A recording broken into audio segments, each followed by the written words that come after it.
ఈరోజు న్యూస్ చూసావా? పార్లమెంట్లో డీలిమిటేషన్ బిల్ మీద ఏదో రచ్చరచ్చైంది. ఇది ఒక సిస్టమ్ రీసెట్.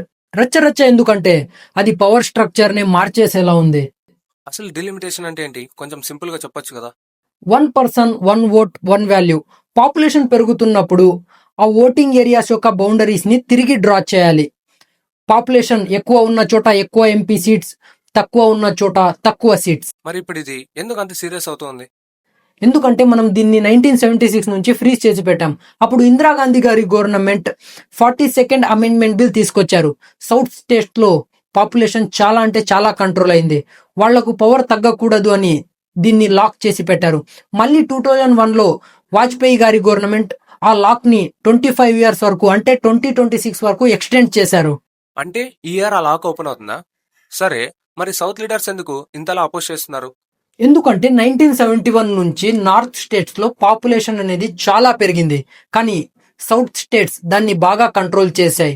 ఒకవేళ ఈ బిల్ పాస్ అవుతే నార్త్ స్టేట్స్ లో లైక్ ఉత్తరప్రదేశ్, బీహార్ ఆ స్టేట్స్ లో ఇప్పుడు ఉన్న సీట్స్ కన్నా ఇంకా సీట్స్ యాడ్ అయ్యి డబుల్ అయ్యే ఛాన్స్ ఉంది. కానీ మన స్టేట్స్ తమిళనాడు, ఆంధ్రప్రదేశ్, తెలంగాణ, కేరళలో ఉన్న సీట్స్ డిక్రీజ్ అవుతాయి లేదా కొంచెం కొంచెంగా పెరుగుతాయి. ఓ, నార్త్ స్టేట్స్ డిసైడ్ చేస్తే ఆ పెద్ద కుర్చీ మీద ఎవరైనా కూర్చోవచ్చు. ఎగ్జాక్ట్లీ. అప్పుడు సౌత్ స్టేట్ వాయిస్ పార్లమెంట్ లో వీక్ అయిపోతుంది. అదే లీడర్స్ భయం. ఇంతకు ఈ బిల్ పాస్ అయిందా? లేదు, April 16 జరిగిన ఓటింగ్ లో 2/3 మెజారిటీ రాలేదు, అందుకే ఫెయిల్ అయింది. మరి ఇప్పుడు సిచ్యువేషన్ ఏంటి?